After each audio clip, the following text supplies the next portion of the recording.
I'm Frederick. They told me this in a whisper. Now, you'll hear it. Enjoy watching. The door of the county court creaked, as if protesting against the one who opened it. A momentary silence, as if the air held its breath. A man appeared on the threshold. Tall, reserved, with a bearing that left no doubt. He had not come by chance. His dark skin contrasted sharply with a perfectly fitting grey suit, a snow-white shirt, a neatly tied tie, as if honed by the movements of a barber and a jeweller at the same time. His shoes shone like glass. In his hands, a leather folder, polished by time and history. His steps on the marble floor echoed like hammer blows on the nerves of those around him. He did not hurry, but did not slow down either. Every second of his movement was calculated to the millimeter. His gaze was straight ahead, not at anyone in particular, and yet, it seemed that he was looking into the soul of everyone in this room. The people in the corridor and the courtroom turned almost simultaneously. In their looks, not just surprise, not just a question. No, it was a mixture of confusion, suspicion, and an elusive irritation, as if his presence were disturbing the order of things. As if an invisible sign above the door said, "Not for this kind." And then he walked in, and the sign cracked. The guards felt threatened, not by weapons, not by aggression, but by something worse. Confidence, self-assurance, as one of them would say later. He was too calm, too collected, too alien. One of the guards, a massive one, with a taut belt and eyes constantly scanning the crowd for the wrong faces, instinctively took a step forward, like a dog that senses someone who is not of this yard. The second, younger, with the eyes of a man more comfortable with a baton in his hand than with questions, walked in front of him, not even looking at the pass that had not yet been asked for. "Excuse me, sir, where are you going?" The tone seemed polite, but the voice was as scratchy as sandpaper. The man stopped. He didn't sigh. He didn't raise an eyebrow. He just looked. One look. Even. Calm. The guard hesitated for a moment, a brief but noticeable hesitation, as if his own words had suddenly become unnecessary. "Peters' hearing. Judge Avery, I'm here on business," he said evenly, without a hint of explanation, but without arrogance either. The guard's lips curled into a half-smile that held no humour at all. On business? And in what capacity, if it's not a secret? The question was already a challenge, and anything less than the correct answer would mean trouble. The man didn't move. "Attorney," he said. The word hung in the air like a gunshot. A perceptible tension ran through the second guard's body. He grinned. "A lawyer? Just like that? So you go to court, in a suit, with a folder, and you're already a lawyer?" The voice became louder. The people around began to listen. The woman by the wall's eyes widened. The man in the cheap jacket pulled out his phone. Someone present chuckled quietly. Suddenly, the space around him became like a thicket. The air grew heavy, and every look, every nod, every whisper increased the pressure. "Show me your documents," the senior guard said shortly. The tone became official, but his eyes looked much deeper than the passport. The man held out his ID. The other took it without looking, as if he expected to see a fake. The opening dragged on. The paper was real, but the name grated on the ear. Because this name, a real one, registered in the federal system, belonged to someone who should not wear such shoes, who should not stand within these walls on the side of the law. He handed the documents back reluctantly. "Come in," he said, but did not step aside. The man took a step. The guard moved parallel, like an inexorable shadow. The people in the room did not look straight ahead.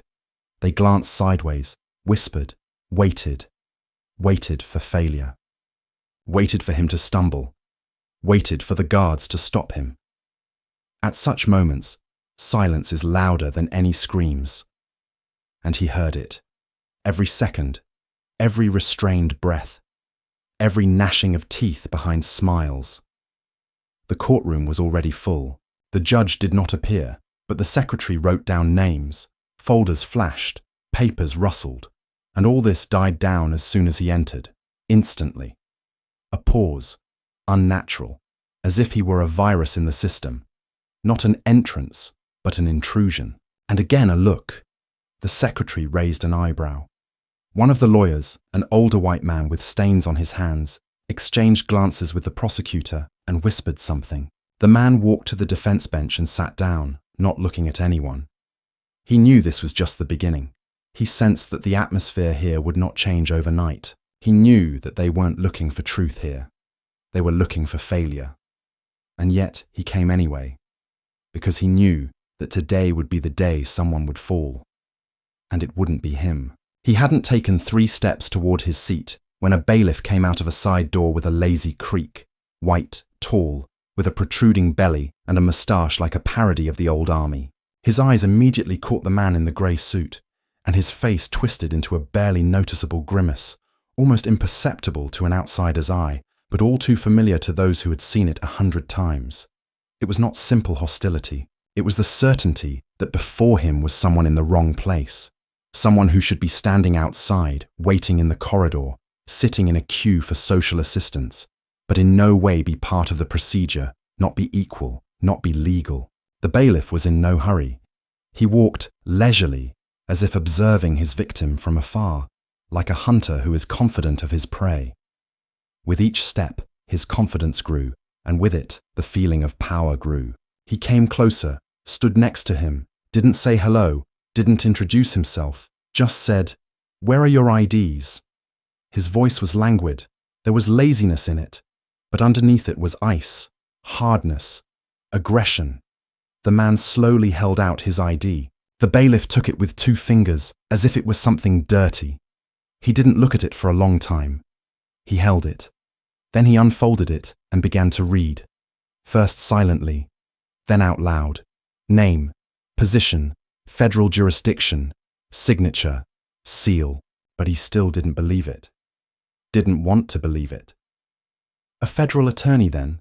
Seriously? You? He squinted, looking not at the ID, but into the eyes, as if he wanted to catch a lie in them. Too young, too glamorous, or do you just like to play dress-up? There was no surprise or even indignation in his voice. There was a challenge, as if he himself believed that he was playing a game where the rules had long been written, and not the same as those in these papers. The man said nothing. He just took the ID and took a step to the side to pass, but the bailiff did not move. He stood in the way, looking with a smirk, the same one that always precedes humiliation. Do you know that forging documents is a federal crime? You know, right?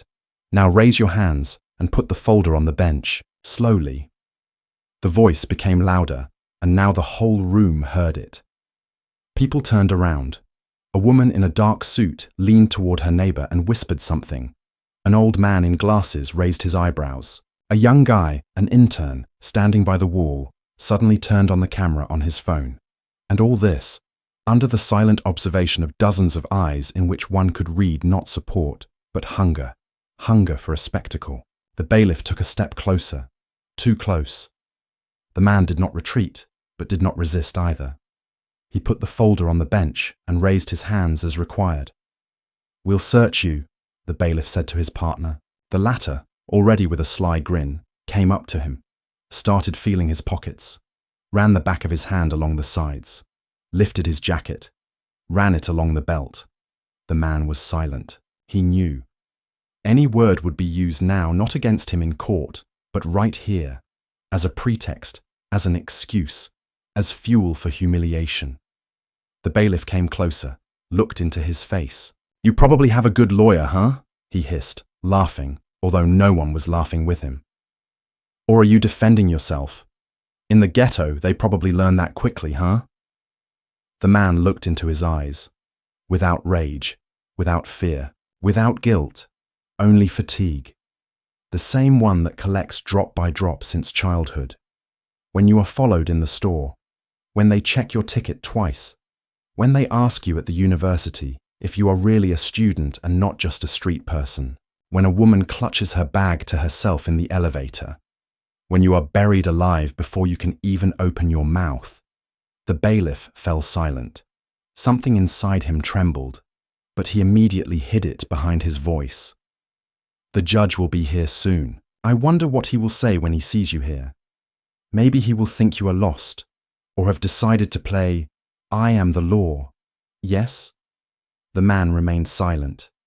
He took his folder, lowered his hands, and slowly walked to the defense table. But even a moment later, the bailiff did not leave. He stood and looked at the back, as if his gaze could leave a burn. He had already made his decision. He had already passed sentence. There was no doubt in his mind. This man was not a lawyer. He could not be. He should not be. Because his skin color, his age, his confidence were an insult to the order that the bailiff had defended all his life. A system in which such men were defendants, witnesses, but never the defense. It wasn't just racism. It was a belief. And that belief grew with each generation, fed by the system, sustained by silence. Even when the paperwork was in order, even when you were right, even when you were trained, educated, officially appointed, it didn't matter. Because here, truth was decided by looks. The first look, the one they scan you with when you enter a restaurant, a hotel, a library, the one that says, you don't belong here. The judge walked into the courtroom just as the man opened his folder and pulled out the case papers. Everyone stood up, and in that moment, brief but ringing, the bailiff suddenly stepped forward again and addressed the judge. We seem to have made a mistake here. This man claims to be a lawyer. The judge looked at the man. His gaze was cold, businesslike. He wasn't surprised. He simply nodded silently. Check with the secretary. No apology, no hesitation, no support. Because the judge already understood everything. He knew who was in front of him. But it was more convenient for him to leave everything as it was. Let him be checked. Let him be humiliated. The main thing is not to interfere. The main thing is not to risk the order in which certain roles are assigned to certain people. And at that moment, when the man took the documents to the secretary, holding back a tremor not from fear, but from rage, he understood. He is not just alone. He is a stranger here. He is in a lair, and everything he does, every movement, every word, every silence, will become either his evidence or his accusation. Because here, in this room, the verdict was passed long before the trial. It sounded in the first look, in the first word, in the smirk, in the order to raise his hands. And even if he wins the case, he will not win. Because the system does not lose. It just remembers and waits for the next time. The next skin color, the next suit, the next imposter, in their eyes, even if it's you. Before we continue, let's take a short break. Write in the comments where you listen to our stories from, and whether you have had anything similar in your life. We are very interested in your opinion and experience. If you like what we tell, don't forget to subscribe to our channel so as not to miss new exciting stories. And now, let's continue. He had just taken a few steps toward the defense bench when a guard, baton in hand, rushed forward and suddenly blocked his path. The man felt his body tense, though he made no attempt to hide his surprise, instinctively knowing that more than just words were about to come. The guard glanced at his suit, at the folder in his hands, and at the subtle smirk on his face, as if he had discovered something absurd and ridiculous about him. "Who the hell are you?" the guard asked casually and loudly. He broke into a smug smile that barely concealed the true meaning of his words. "YouTube lawyer," he added with disdain in his voice, as if the word lawyer in his mouth was a synonym for embarrassing clown. The man stopped. He could have said something. Something that would have bitten. Something that would have put the guard in his place. But it would have made no sense.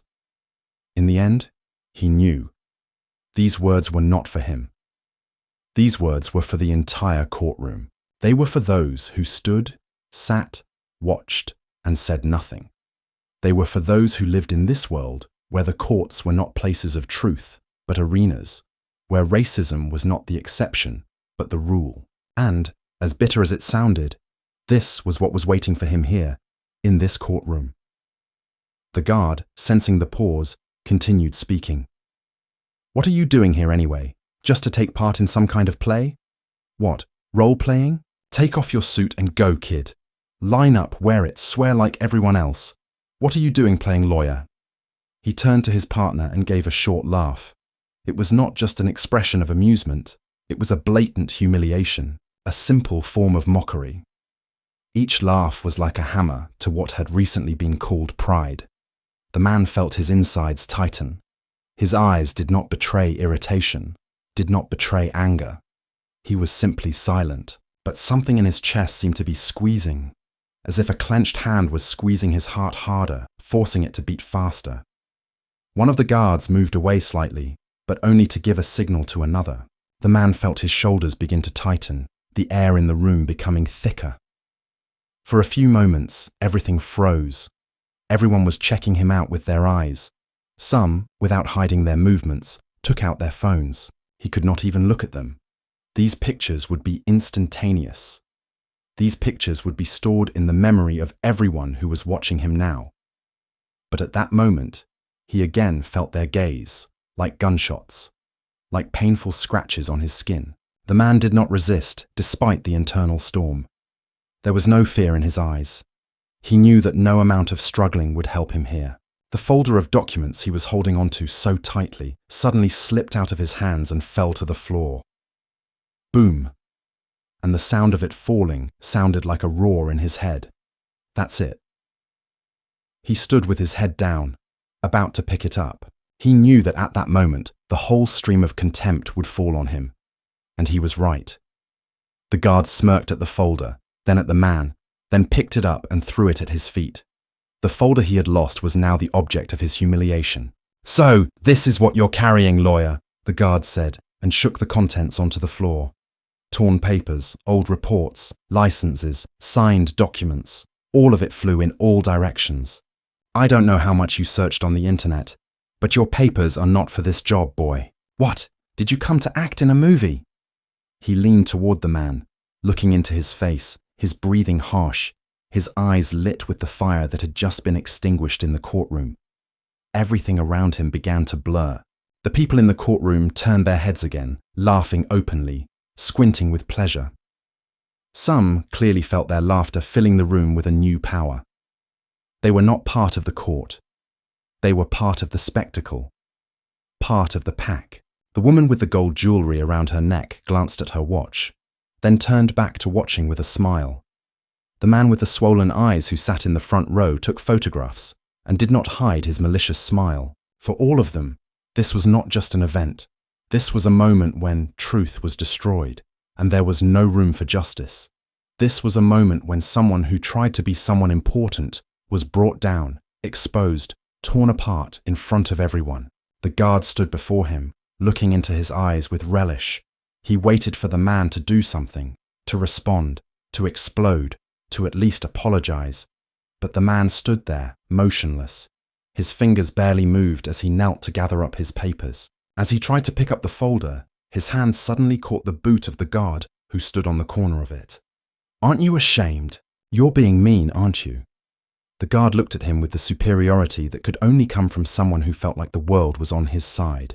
The man looked up, his eyes meeting the guard's, and in that moment he knew there was nothing he could do to win this battle. He was not being heard. He was not being seen. Here, in this room, he was nothing. His thoughts went back to the first time he'd seen this room. He remembered walking in, everyone looking at him suspiciously, every look saying, "You don't belong here, not for us." And now he was here. The guard held his documents, his life, his right to protection. He tried to get back everything he had lost, but every movement slowed. At that moment, the folder was under his fingernails again, and around his body there was nothing but a steel mesh that had become a reality, built up over the years. The guard leaned towards him again, and again that question. "What are you doing here, kid? Playing a movie?" It wasn't a question, it was a sentence, and everyone in the room knew that the answer was simple. He was a nobody to them, a nobody to this world, and it would always be that way. He stood up, but there was no strength in his legs. The file lay in disarray, torn apart, like nothing more than trash. The walls of the courtroom, echoing with footsteps and laughter, seemed like nothing more than barricades separating him from the truth. He felt his face begin to burn with shame, but he tried not to show it. Every movement was difficult, every word a heavy burden. His inner voice screamed at him to do something, to say something, to make a difference. But this inner scream merged with the noise in his head that made it impossible to concentrate. He could not remain in the shadows. He could not afford to be silent, but every word he spoke turned against him. "I'm a federal lawyer," he said, looking at the officers who had recently insulted him, laughed and mocked him. His voice was even but tense. He knew this wasn't a conversation. This was the last thing he could do to somehow save himself. "Here on warrant, this is an official assignment." He waited for his words to find some response, even a small one, but nothing changed. Only one of the guards, a short woman with a hard face, stood a little closer. Her eyes shone with mockery. She took a step towards him, not hiding her emotions, as if his words were just part of the fun for her. Right in front of him, she frowned, her lips curling in displeasure. It was the look of someone who was sure that she did not see a lawyer or a person here, but only an object for mockery. "Well, well, a federal lawyer," she said with an expression that made him feel even more humiliated. "A storyteller." The bailiff standing next to him laughed. It was a laugh that was both carefree and cruel. He crossed his arms over his chest and said, not hiding his confidence, "You're one of those people who thinks that because you're wearing a suit, you can pretend to be anyone, a street clown in a tie." His words sounded like torture, and laughter echoed throughout the room. The man felt his throat tighten with rage and despair. His shoulders were tense, but his body still felt tired from what was about to happen. Hearing this sentence was worse than any accusation.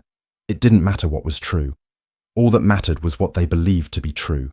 He tried to object again, but it was no use. A voice in his head said, "Don't you dare resist. Don't you dare." He knew he would find no justice here. He understood that every time he spoke the truth, it would be ignored, because for them, his truth was a lie. A lie because it did not correspond to their beliefs, their idea of order. He heard those words over and over again. Imposter! They came back like an echo. They squeezed him into a corner. One of the guards came up and poked him in the shoulder. It wasn't threatening, but the gesture was so crude that even if he hadn't known it was a humiliation, he would have felt it squeeze his heart. Words weren't necessary. They were persuasive enough. "You're not a federal lawyer, bro. You don't belong here," said the guard. "You're just playing lawyer. What, you stumbled upon a video about law on YouTube, and now you're a lawyer? We're going to give you a great debut, kid. Now let's see how you can put all your paperwork together." He tried to speak again. He wanted to say that he really was a lawyer, that he had a warrant, that none of this was a joke. But it was like shouting into an empty room. His words were washed away by laughter, the laughter of those who did not want to hear, the laughter of those who had long ago decided that this man was not who he claimed to be. It was laughter at his skin, his age, his status, laughter at his colour, which dictated inequality, laughter at his attempt to speak truth in a system where there was no truth. "Street clown," the same guard with the moustache repeated again, as if it were his own definition. He came closer, and it seemed like a new insult. Each step he took was a step that tried to trample his dignity. The man stood still. He could have said more, could have mimicked that laugh, given them something back, but he knew that anything he said would only confirm their point. They were laughing. They had already proven him to be nothing. They had confirmed his status as an imposter, not because he lied, but because he was black, too sure of himself, too alien. And that was enough to disqualify him. The stream of humiliation continued. The guards did not stop, and each of their glances seemed to pierce his flesh like cold needles. He could feel how his soul was breaking with each of their remarks. It was as if he was in a cage, and they were its guardians. "Tell me, how did you even get in here?" one of the guards continued, smiling wryly. "And who let you in? Lies upon lies. This is definitely not for the likes of you." The man raised his head again. It took more strength not to look back. He knew that if he looked at them, they would see only fear. And he had no fear. He knew that this moment could not be lost, even if they treated him like an animal. "I'm a lawyer," he said again, but his voice was less confident now. He felt tears in his eyes. It wasn't from weakness. It was from how often he'd heard those words, how often he'd had his existence questioned. how often his fight had gone unnoticed. He knew this battle would be lost, like all the others. The guards continued to laugh, and each laugh was a new sentence, a new stroke in the picture, where his place was predetermined. In the end, it was not even important what happened in this room. What was more important was that this moment became part of something bigger, something called the system, which means a constant struggle to be recognized. And in this room, he was not recognized. He was only someone who was humiliated, someone who had no right to be. And even if he had stood with documents, with a warrant, with the laws on his side, it would not have mattered. In this room, there was only one law. The one who is strong is right. The courtroom was filled with anticipation. The judge had not yet appeared, but the atmosphere was already thick with an invisible but palpable tension. Everyone in the room knew this was going to be an important hearing, but no one knew how it would end. The man in the grey suit standing at the defense bench felt the tension more than anyone. He understood that his role today was more than just a lawyer. He was a target, an object for those who sought to humiliate and suppress. He was not here simply to present a case. He was here to confront the system, the bias, the racism that still lingered in the depths of the justice system. When the door to the courtroom creaked open and the judge finally walked in, the atmosphere grew even denser. The judge was a tall old man with tired eyes set deep in his face. He moved slowly, as if his own movements were a burden to him. His manner was cold as ice and equally merciless. He was a professional, but he was the kind of professional who was only willing to work with people who fit into his system. And that system did not include people like the man in the grey suit. He knew that this day would be like any other for him, filled with procedure, numbers, and the usual routine, where everything had long been decided. He took a few steps forward and sat down in his seat, not looking at the man in the suit. The courtroom fell silent. Everyone in the room knew that the real show was about to begin. The man in the grey suit stood motionless. His hands were clasped tightly and his gaze was directed straight ahead. He was sure that if he weakened his steadfastness even a little, he would be broken. He felt the eyes behind him, the guard, the bailiffs, the judge, all these people who from the very beginning considered him different, an outsider. This was the moment when all his personal strength and will were to be tested, verified. And he knew that at stake was not just his right to be in this room. At stake was his whole life, his work, his honor. When the judge raised his hand and said, "Let's begin," there was no expectation in his voice. He sounded like a commander giving an order, uninterested in what would happen next. The judge didn't even bother to look around the room. He simply knew that he had to go through this hearing as if it were just another standard trial. All he expected from everyone in this room was order, and that order was for those who conformed to his vision.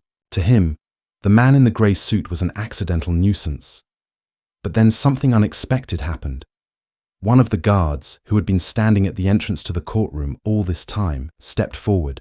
The man in the grey suit knew that he was about to be humiliated again, that he would once again be made to understand that he was not welcome here. This guard was clearly familiar with the judge. His words were confident, with a hint of contempt. "Your Majesty," he began, "there is a black man pretending to be a lawyer. We have tried to deal with him, but he refuses to produce documents. This is another case of an imposter." The guard's words were simple, but they carried the weight of the accusation. The man in the grey suit had heard them before, and each time they tore him apart. They put him back into the framework that had forced him into before he entered this room. It didn't matter what documents he had. It didn't matter that he was really a lawyer. It didn't matter that he had a warrant. Here he was, black, and that was enough to be considered wrong. For the judge, it was obvious. For the guards, it was part of their worldview. But for him, it was a big, heavy blow, which became more painful each time. The judge didn't answer right away. He didn't turn his head. He didn't even look at the prosecution. All he did was raise his eyebrows in a tired, dry motion, which was enough to let everyone in the room know he wasn't going to waste time on this question. He was too busy to bother with the details. "Why did you interrupt the trial?" the judge said. It was a question, but not a question. It was a commanding phrase that held neither interest nor sympathy.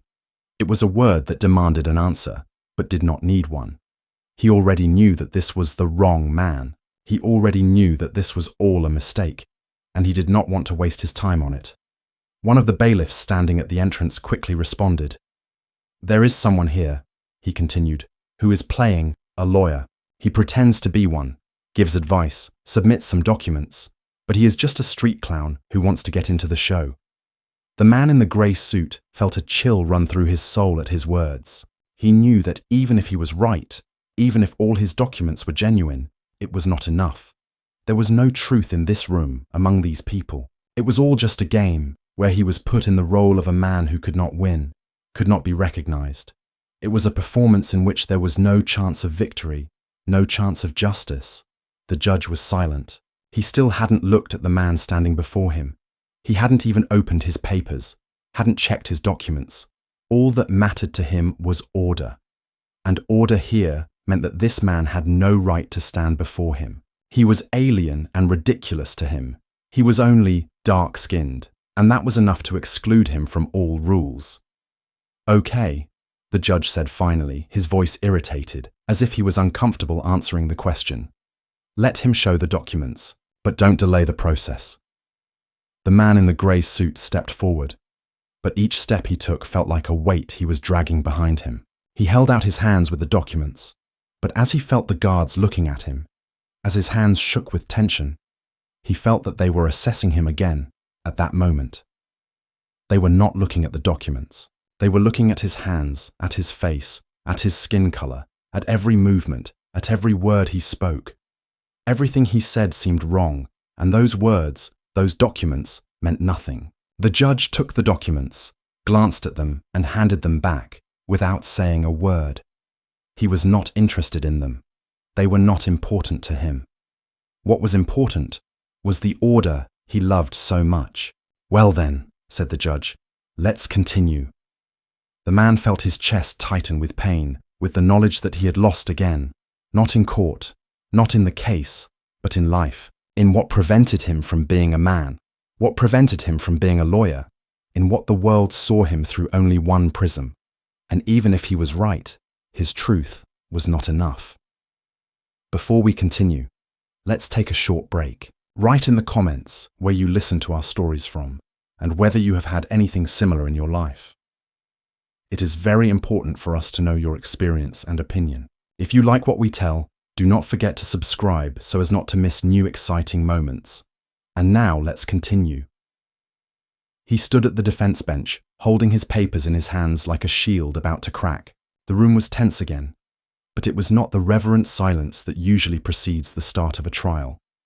It was a thick, sordid silence, full of suppressed laughter, whispers, hostility, and contempt. He could feel it creeping under his skin, pressing on his shoulders and neck. He knew that while the judge continued to ignore him, while the bailiffs held his gaze as if waiting for a mistake, the crowd, the real, breathing crowd, was beginning to do its work. First, someone in the back snorted, unable to contain their laughter.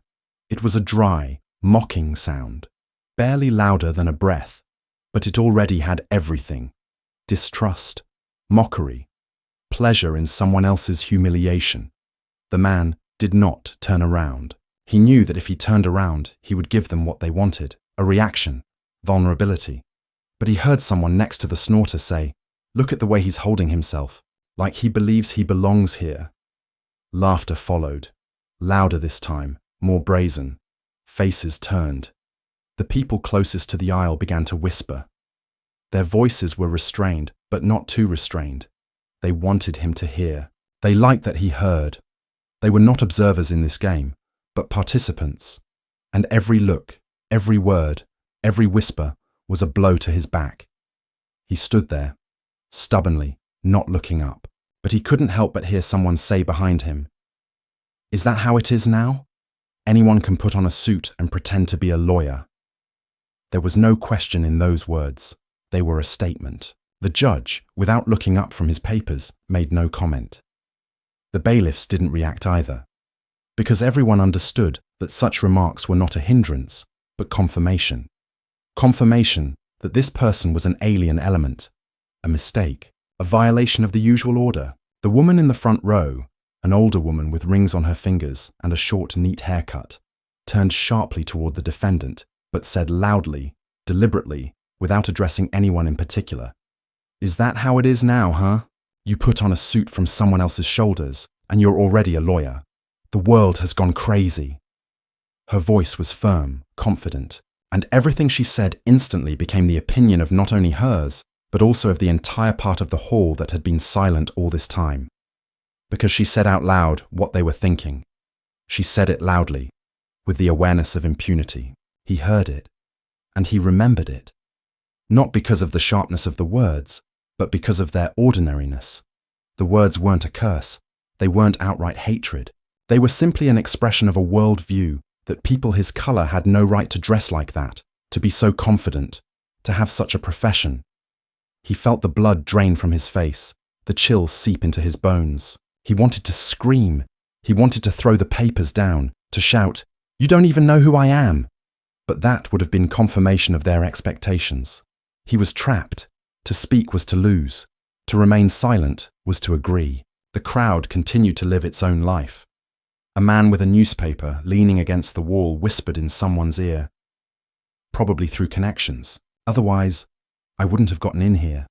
A young girl in a light blouse, sitting closer to the door, said in a half whisper, "What if this is really a prank? Now they'll say it's a hidden camera." And again, laughter. Light, ringing, like a bell at recess.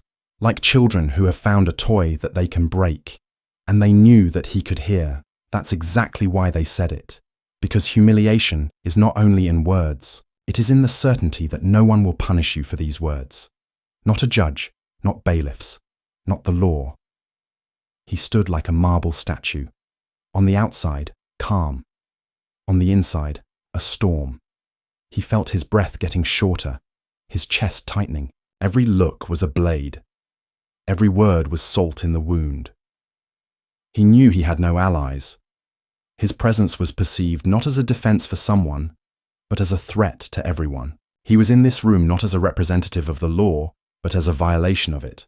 And those around him looked at him not as a professional, but as an imposter, a criminal, even if without a crime. He caught the gaze of an old man in an expensive suit.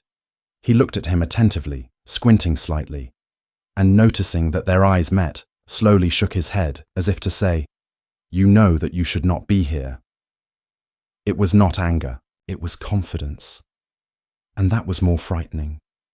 Because this confidence came not from malice, but from order. The old man believed that he was protecting the structure of the world, in which everyone is in their place. And this man's place was clearly not here. And then, in that moment, he realized that his humiliation had become a ritual. The crowd wasn't just watching, it was being cleansed of anxiety, of fear of change, of the feeling that someone other could be an equal. By humiliating him, they were returning to their usual balance. They didn't care who he was. They cared that he wasn't one of them. And that was the whole point. He looked at the judge. The judge was leafing through papers. He didn't stop the jeers. He didn't reprimand, because deep down, the judge agreed, even if he didn't say it out loud. His indifference was louder than any verdict. It legitimized every grin, every word. It turned the crowd into a court, and the man into a defendant, even if he came here with the law in his hands. He looked at the prosecutor. He was writing something down, not looking up, and only then did he understand. No one was going to fight what was happening. Not a single person in the room saw a problem with it. Because everything was going according to their logic. Everything was going as it should. The imposter had come. The crowd had humiliated him. The law had turned away. And life went on. But he remembered every face, every phrase.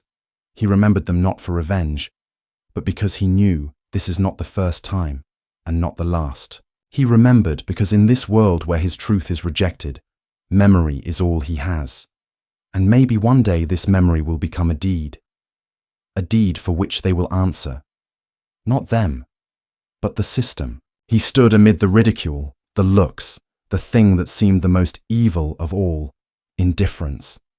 It hung in the air like a heavy fog, making it impossible to move. He knew that they would treat him as they always did, ridiculed, rejected, perhaps thrown out as superfluous, but he could not allow himself to get up and leave. That would be admitting that his place was not in the defense, but in the observation room, behind the glass wall, where people like him always remained. He could not allow himself to leave, because that would be admitting defeat. And for him, defeat in that room meant more than just losing. It meant the destruction of what he believed in. He was not here simply to follow the rules. He was here to make his own. He didn't raise his voice. He didn't say anything. His face remained motionless as stone. He could have flared up. He could have screamed. He could have thrown all those pieces of paper in the faces of those who were laughing and said, "Look at me." But he knew that if he did, it would be another moment of humiliation. He knew that it would not work in his favor. The power in that room was not in words, but in silence. He was in his place, despite everything that was happening. He was a lawyer, and in his silence was his strongest armor. An armor he wore not on the outside, but on the inside. He slowly pulled the papers out of the folder, brushed the dust off the leather surface, and opened it with such care that it seemed mocking. He knew that no one believed that anything important could happen now. Everything had been decided in advance. The room knew that he would be escorted out, that he would soon be driven out, but he continued to act as if his every move was part of a grand strategy. He knew that their contempt was their weapon, but his silence was his strength. The moment he raised his hand, the moment his fingers touched the paper, was like a reference point, a moment when all this theatre, all these looks, all these accusations and ridicule ceased to be important. He was not in this room to play by the crowd's rules. He was here to follow his own. He opened the leather case and took out the documents he needed, slowly, as if there was something almost sacred about this movement. He knew that this might be the last thing he did that would matter. He knew that no one would believe it. But he also knew that anyone who was willing to restrain themselves, who could not crumble before this torrent of scorn, might one day win.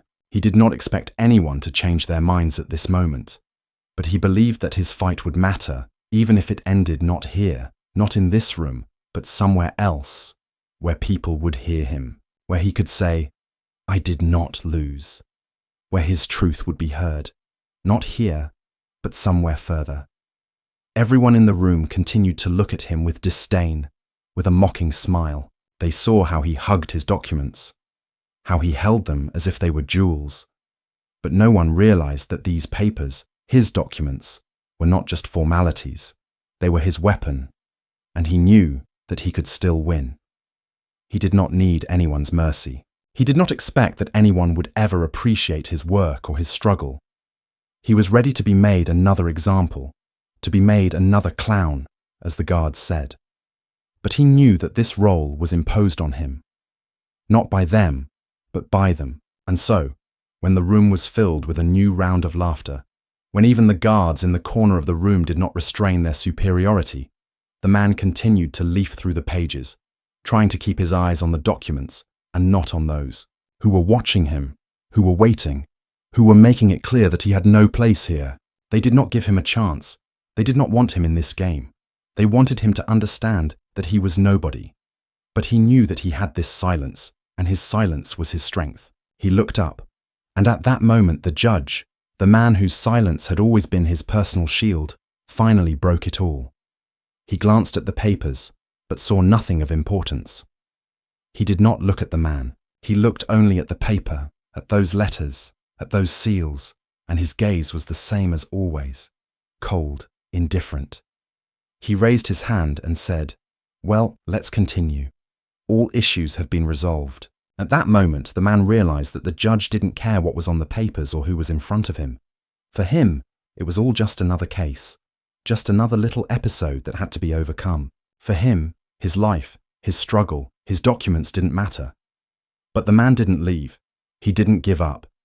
He stayed standing, even though it hurt so much. He knew that the only way to lose was to give up. And he wasn't going to give up. Not yet, even though everyone around him thought he'd already lost. He heard their laughter, their comments, their discontent, but he knew they didn't understand. They couldn't understand that his silence wasn't defeat. It was his armor, and it was through that silence, that invisible barrier, that he walked, hoping that just one day his truth would be heard. Not today, but someday. He looked at the judge again, felt his hands begin to shake, his heart beat faster, but he did not look down. He raised his head and said, quietly but clearly, "I'm staying." With those words, he knew he was still in the game, that he was still alive, and that his silence was something they couldn't win. They could laugh, they could humiliate, they could ignore, but he would still stand, and his silence would speak louder than any of their words. He stood at the bench, still motionless, like a statue around which everything continued to spin, like circles in the dust. The people in the courtroom paid no attention to his silent presence, because they were sure that he was a shadow, an empty space, a mistake. He did not shout, did not protest, did not try to justify himself. He simply held his papers, clutched them as if they contained his soul, his honor, his proof of the right to exist. They had already become accustomed to him as an irritant in the room, seemingly not threatening, but still in the way. The judge, looking past him, irritably leafed through the case papers, as if emphasizing that the main thing only begins when this man disappears from sight. The crowd was already warming up. Someone whispered again that these guys seem to be getting into everything now. Someone giggled, reminding their neighbor about the actor from the street.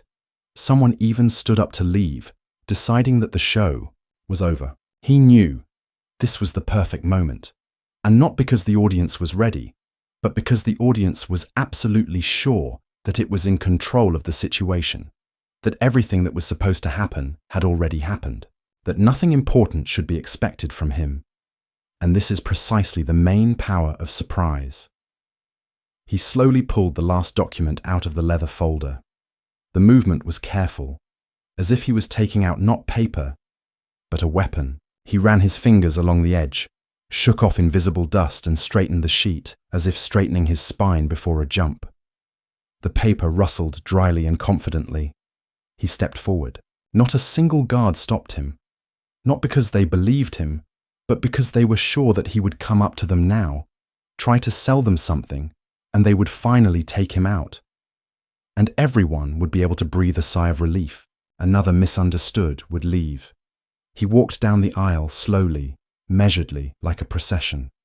People fell silent. Some shrank back in their chairs. Others sat up straight, anticipating a new reason for ridicule. Someone already had their phone ready. Now it's going to be fun. The judge, busy with papers, did not raise his head immediately. He heard footsteps, but decided not to react. Only when the man stopped a step away from his bench and clearly, calmly, without unnecessary intonations, said, "Your Honor, a federal arrest warrant. The target is one of the officers currently in this room." The silence fell sharply, like an axe. It was as if the oxygen in the room had been cut off. People froze, as if someone had thrown in a grenade and no one knew when it would explode. The judge slowly looked up. His face had lengthened. There was no panic in it yet, but there was no longer the usual indifference. He slowly reached out, took the paper and began to read. At first, lazily, suspiciously, like another complaint, then faster. His face turned pale. He swallowed. His fingers trembled. He looked up at the man standing in front of him, and for the first time in a long time, for the first time since he had walked into this room, he looked into his eyes. There was more than surprise in that look. It was fear, real cold political fear, because the paper he held was not just a document. It was a federal warrant, signed by a United States district judge, backed up by the Attorney General's office, backed up by evidence provided by the investigative team, with a warrant that stated in black and white, Sergeant Howell, on duty in the Brown County courtroom, is to be arrested on charges of abuse of power, tampering with evidence, racial discrimination, lying to a grand jury, and obstruction of justice. The man did not take his eyes off him. He felt the room change. Someone in the front row leaned forward. Someone turned sharply to their neighbor. Someone began to whisper, but no longer with a grin, but with alarm. The bailiffs standing by the walls suddenly tensed up and exchanged glances. One of them, the same one who had called him a street clown a few minutes earlier, slowly took a step back. He felt everything collapse. The whole scene they had built, laughter, contempt, mockery, crumbled like a house of cards. Because now this was not an imposter. This was an authorized representative of the federal prosecutor's office, and he had not come to ask, to explain, to justify himself. He had come to enforce the law. The judge exhaled convulsively, put down the paper, and looked at the courtroom. His voice broke as he said, "Sergeant Howell, step forward."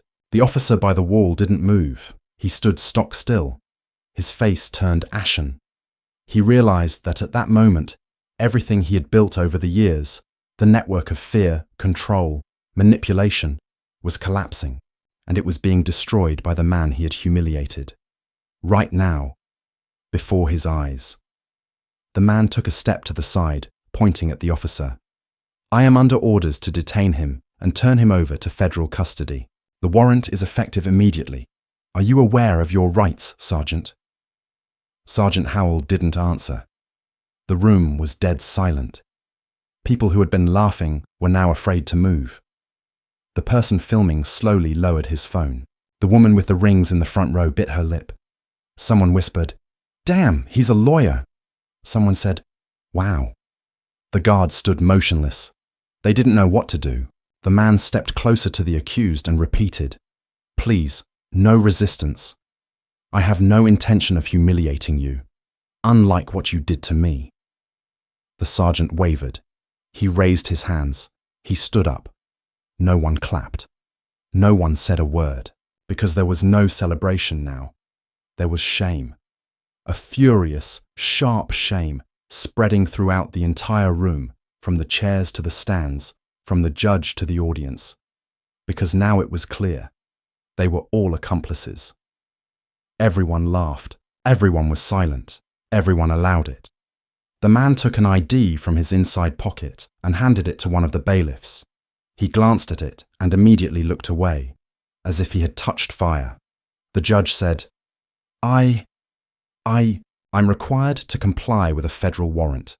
Officer Howell, you are under arrest. Until further notice, you will be turned over to federal marshals." He could have said a lot. He could have blamed everyone. He could have thrown everything he had suffered in their faces. But he only nodded, silently. His silence became armor again, impenetrable now. He did not want revenge. He wanted the truth. And the truth was spoken. He turned and walked back down the aisle. People parted for him, no longer as if he were a stranger, but as if he were a judge. He walked slowly, calmly, and no one said, "YouTube lawyer," anymore. No one snorted anymore. No one chuckled anymore, because now they knew their laughter was a lie, and his silence was the truth. Before we continue, let's take a short break. Write in the comments where you listen to our stories from and whether you have had anything similar in your life. It is very important for us to know your opinion and experience. If you like what we tell, do not forget to subscribe so as not to miss new, exciting moments. And now, let's continue. The man moved down the aisle, his steps sure but slow. He knew this would be a turning point, but he could feel the weight of it all pressing down on his shoulders. The people in the courtroom still couldn't believe what had happened. Their laughter had died down, but in its place was a silence that was even more painful. They hadn't just witnessed this event. They had become part of it, and now that their laughter had died down, they were forced to confront something they couldn't ignore. This was the moment of truth. The guards lining the walls looked blank. At first, they didn't understand what had happened. They couldn't believe that their taunts, their insults, their certainty that this man didn't deserve to be in this room had suddenly been turned against them. The man had just been recognized as a legitimate lawyer, but now he was the representative of a force that had silenced everyone else. And that made them feel vulnerable. Their eyes, full of contempt, suddenly became cloudy. They didn't know what to do. They felt their own strength, their own certainty, crumbling. He walked past them, ignoring them, but each of these guards felt his own place here become unclear. The man walked up to the judge. He didn't look at him because he knew the judge still didn't understand what had happened. He was still in his usual role, the man who ran the courtroom, who held everything in his hands. But this time, He was part of the same process. He was part of the game. He could no longer shut himself off from what was happening. He was not only a witness, but also a participant. His face grew even paler as he realized that he now had to make a decision. The judge was still sitting in his chair, but his body was tense. He didn't know what to do. Confusion flickered in his eyes, but he couldn't afford to show weakness. He pressed his lips together and finally said, "What nonsense did you bring here?" These words were not addressed to the man in the suit, but to the entire room. He felt that the entire room had now turned against him. All those faces that had been silent before were now looking at him, and he felt their gaze piercing him, as if they were all blaming him for what had happened. The man didn't answer right away. He calmly opened the folder, as if he was about to take a step that could change everything. He took out several pages, looked at them carefully, and handed them to the judge. He took his time. This was the moment when he was ready to challenge everything. His gaze was firm. He knew that this was his last chance. "Your Honor," he said, "this officer is the subject of an investigation. He is involved in corruption, abuse of power, racist incidents. This is not just an incident. This is a systemic problem that must be addressed. This man is an imposter who has tried to humiliate me and everyone who represents the law." The judge glanced at the papers. It took him a moment to understand what they meant. He glanced at the officer standing in the corner of the room, but the officer didn't even look up. The judge felt something freeze in his chest. He knew this wasn't just an accusation. This was a warrant. This was the moment when everything he knew and lived by was called into question. He, the senior judge, the man who had once believed that the system worked, that everything was right and legal, was now facing something that could destroy his world. He slowly placed the documents on the table, leaned back in his chair and finally said, "This is impossible." His voice was shaking, and there was more hesitation in that one word than in any speech he had made in his entire career. The man in front of him did not know how to respond. He knew that this would not be a simple victory, but he felt his own power, his own silence and waiting, taking its toll.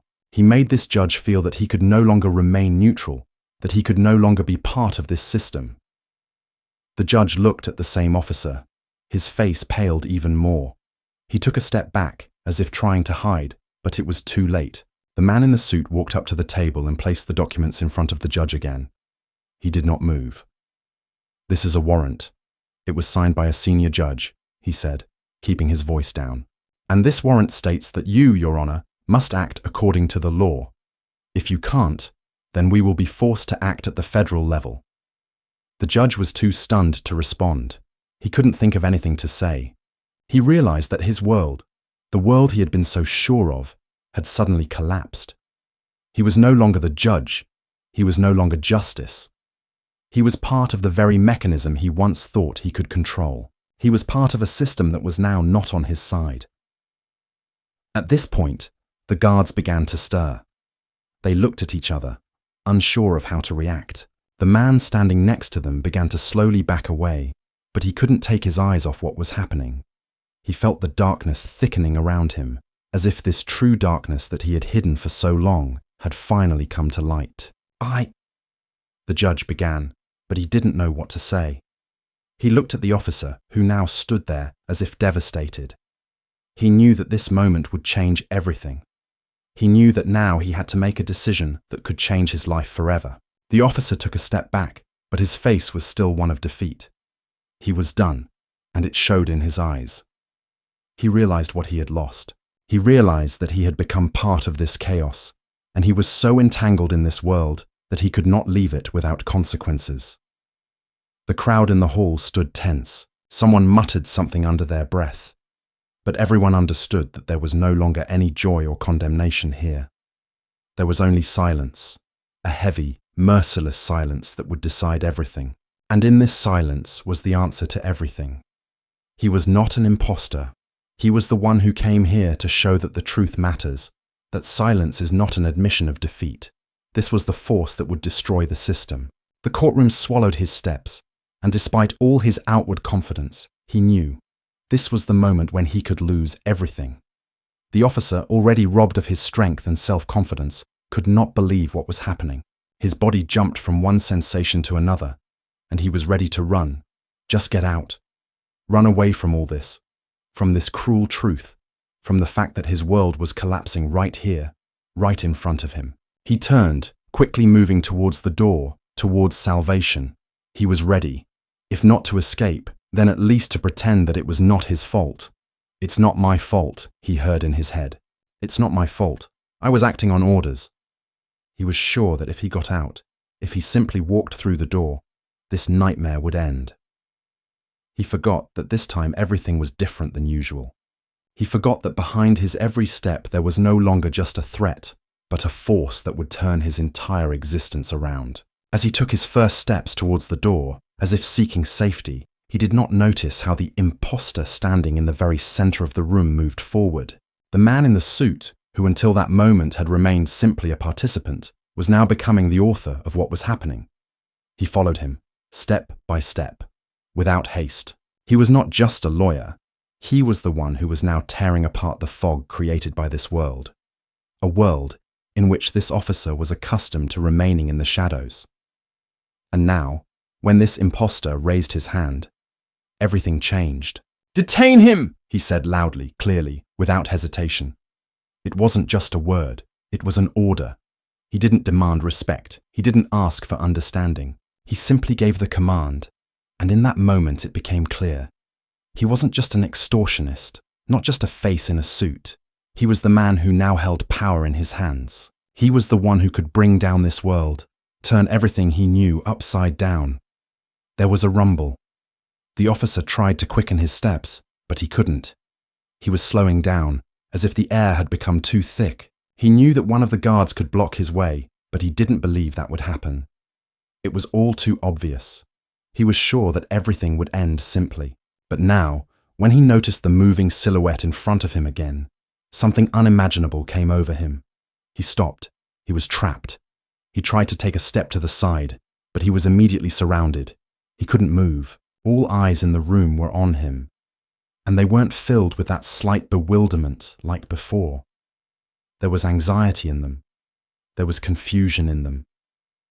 People realized that what was happening now was not just some kind of show. This was a real fight. The man standing at the defense bench looked up, like a lord giving a command. And it wasn't just a simple action. It was a decision that cost him more than he could have imagined. Because he was no longer an imposter. He was the one who represented justice. And everyone who looked at him might have wondered why, all these years, they hadn't seen, heard, or understood what was happening before their eyes. When the officer realized that he was not just being guarded but surrounded, when he saw his own colleagues' movements slowing down, when he realized that his steps were no longer quick and confident, he felt fear for the first time, the same fear that he had not felt in years of service. He felt his inner world crumbling, his confidence turning into a panicked struggle for survival. He looked around. He saw the camera in the corner of the room filming everything, how one by one people started taking out their phones. They were filming. They weren't laughing anymore. No, they weren't filming him as a clown anymore. They were filming him as a man who was trapped, who had lost everything. There was no longer mockery in their eyes.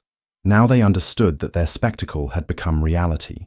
They were experiencing a moment of truth, and this truth was much more terrible than their laughter. He tried to get out, but his steps were slow, like a cornered animal. He tried to take control, but his face was distorted with confusion, and his body, as if broken, moved with difficulty.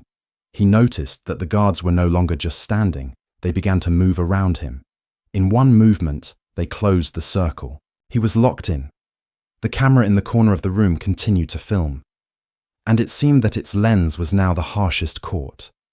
Everything that had been said was visible on the screen. Every step he took, every movement, every word he said, all of this was now being watched by thousands.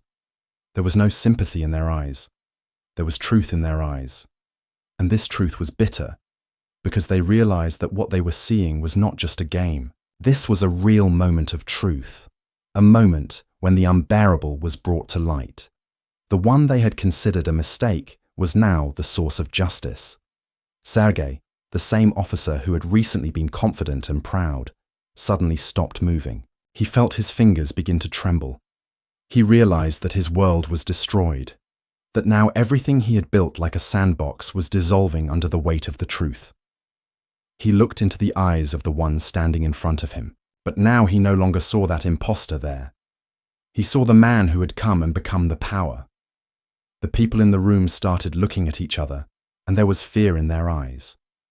They felt that now, more than ever, justice was possible, and that despite all the humiliation, despite how they all looked at this man as a criminal, he was the one who had won. He was the one who would bring change, and they knew it. As the guards approached, he froze, feeling his own system of power crumble. He had been prepared for this, but it could not help but scar him. He could not believe that this had happened to him. "You're under arrest," one of the guards said, and when that moment came, everything in the room seemed to freeze. Even the laughter stopped. Everyone felt his defeat become their own, because now they knew none of them were safe. Now there was no laughter in the room. At that moment they understood that they could be part of this system. They could be its weapon, but they could not escape its consequences, because the truth had come, and it had become their reality. Before we continue, let's take a short break. Write in the comments where you listen to our stories from and whether you have had anything similar in your life. It is very important for us to know your experience and opinion. If you like what we tell, do not forget to subscribe so as not to miss new exciting moments. And now, let's continue. He sat as if he had been nailed to the chair. The judge's hands lay on the armrests, but unnaturally limp, powerless. His fingers trembled slightly, although his face remained stony. It seemed as if he was not breathing. There was a hum inside him, like in a collapsing elevator. He heard every movement, every click of the camera, every stir of the clothes of those who no longer concealed their interest in what was happening. He sat higher than everyone else, but he felt that with every moment his chair, his robe, his power were being pulled deeper into the very crack under the hall. He, the judge, he, the law, he, the highest authority in this hall, sat and was silent. Not because he did not know what to say, but because any word would have exposed his weakness, his inaction, his shame. He knew who this man was. He knew from the very beginning. He saw the name on the schedule. He saw the notice from the prosecutor's office. He saw the papers signed long before it all began. But he kept quiet, because it was convenient. Because when this black man in an expensive suit entered the courtroom, calm, collected, confident, the judge made a choice. Instant, internal, quiet. He decided not to interfere, decided not to confirm, not to show, not to defend. He wanted everything to work out on its own. Let the bailiffs sort it out. Let it be resolved without him, if it was a mistake. And if it was not a mistake, then it would be clear. Another imposter. Another case when they are trying to squeeze in where they do not belong. He watched as the man was pushed against the wall. He watched as his authority was shaken off, his dignity blown away, and he was called a street clown while he stood there in complete silence. And he continued to pretend to be busy with paperwork. He let it happen, not because he didn't know, but because he knew too well. Because he allowed himself to believe that if he ignored it, it would disappear on its own. Let it fall. Let it break. Let it leave the room. It would be easier for everyone. It would be like before. It would be scandal-free. But now he sat there, and the entire courtroom saw that he had kept silent not out of principle, but out of fear. He, an old white man, a judge with decades of experience, with medals, with a reputation, was now a symbol not of justice, but of hypocrisy. He could feel it in the air. Everyone who looked at him knew. He had not intervened because he did not want to. He had allowed a man who had acted within the law to be humiliated because that man was not who he wanted to be. And now this was not just a moment of weakness. It was a moment of truth.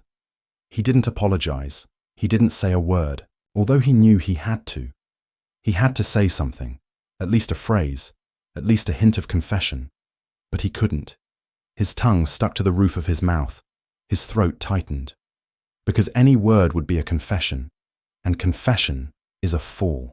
He wasn't used to falling. He wasn't used to making mistakes. He was the judge. He was the one pointing the finger. And now they were pointing at him, without words, just with a look. The man in the grey suit, the one he had let get trampled, stood calmly. He did not look at the judge with triumph. He did not seek revenge, and that made it even more painful. Because there was no malice in this man's eyes, only cold, pure, crushing indifference. He did not demand justice, he embodied it. And the judge knew this was 1,000,000 times more terrible than screaming, because it meant this man no longer expected anything from him. No protection, no honesty, no recognition. He had stepped over him. The judge felt the panic rising inside him. No one could see it. On the outside, he was the same. But inside his head, the roar was thundering. He remembered how he had sentenced people to prison, how he had made decisions that had ruined lives, how he had allowed himself to smile softly when black defense attorneys tried to shout for the truth. He remembered saying, "Order first." He remembered once, in the hallways, calling a young defense attorney the Walmart kid. He thought such things were not remembered, that they were just part of the game.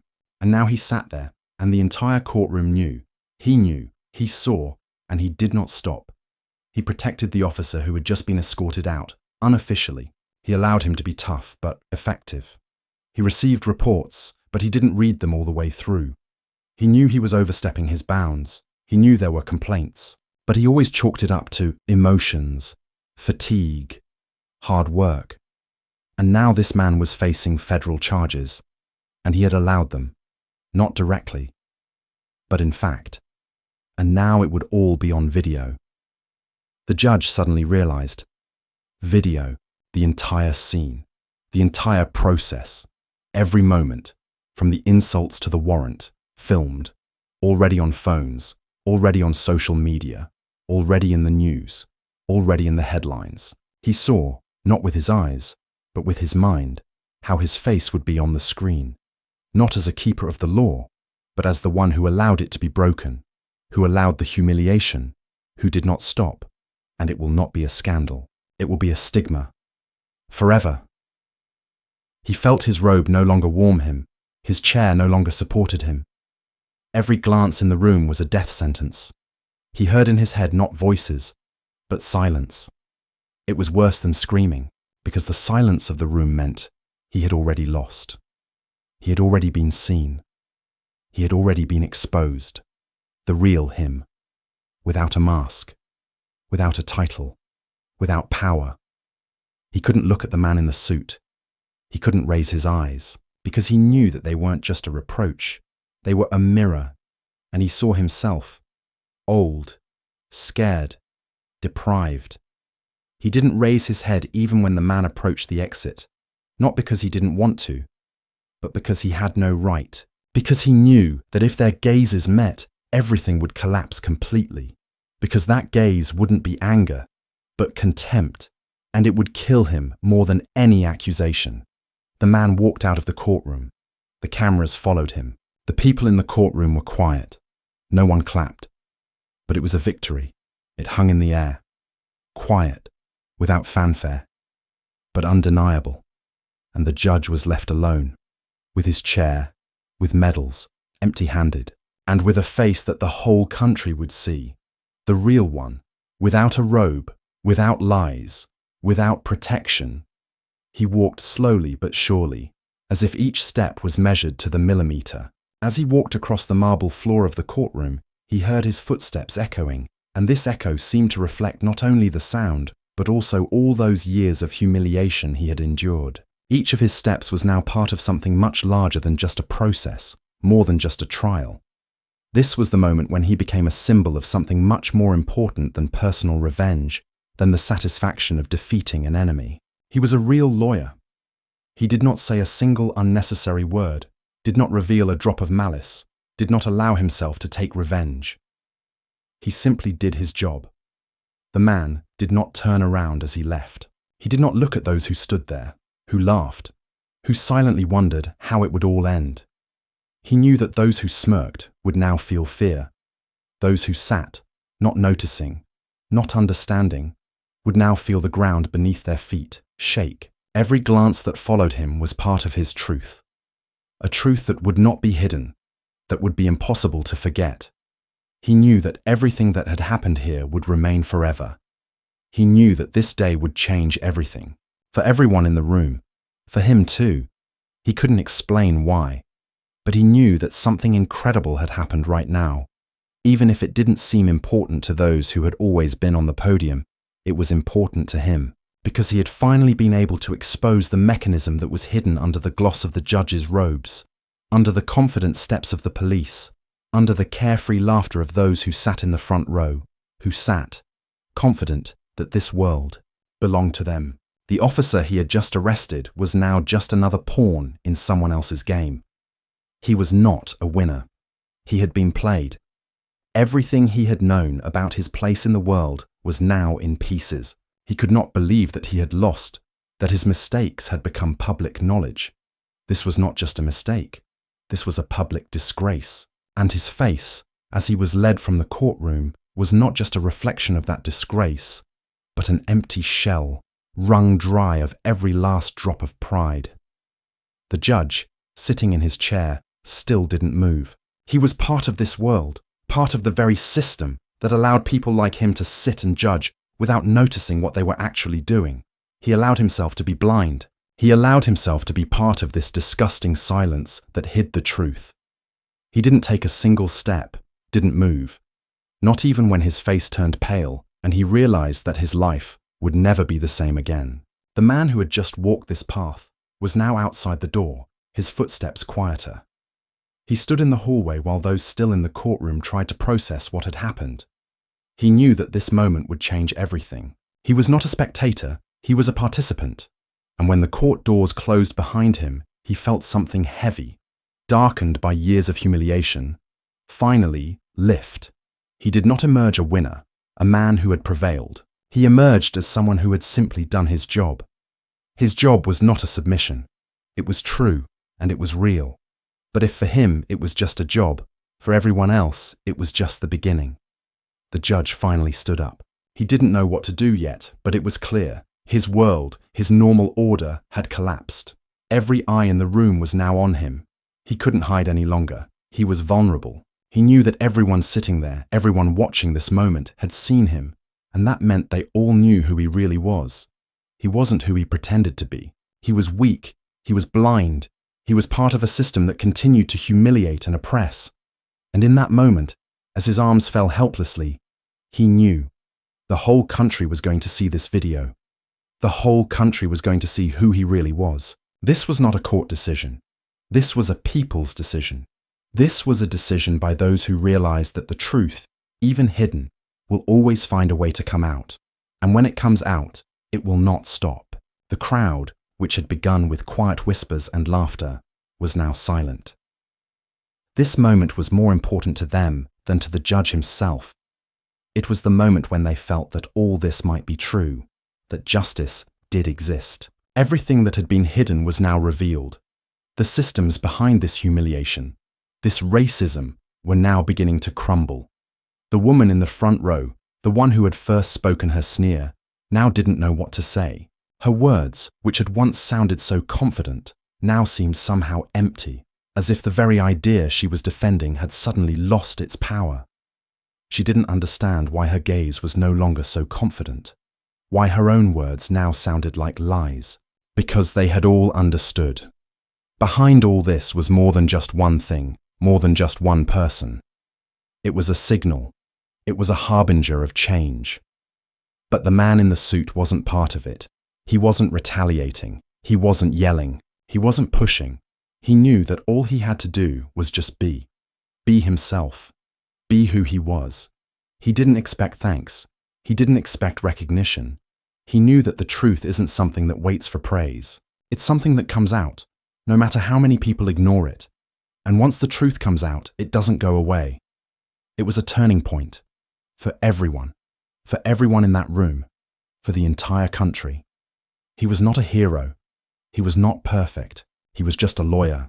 But for everyone there, this was not just a victory for one man. This was a victory for the truth, finally getting a chance to be heard. The man walked through the doors, and behind them was silence. But that silence was not empty. There was power in it. There was truth in it. And it was no longer hidden. It was out there, and it would not go back. Thank you for listening to this story. Write in the comments what you think about what happened. Have you ever experienced racism or similar humiliation in your life? It is very important for us to know your opinion, because each of you is incredibly important to us. We appreciate everyone who supports our channel. If you liked the story, don't forget to like and subscribe to the channel so you don't miss new episodes. We are always glad to see you among our viewers. Have a nice day. Comment the phrase, "Justice is important," so we know you listened to the end.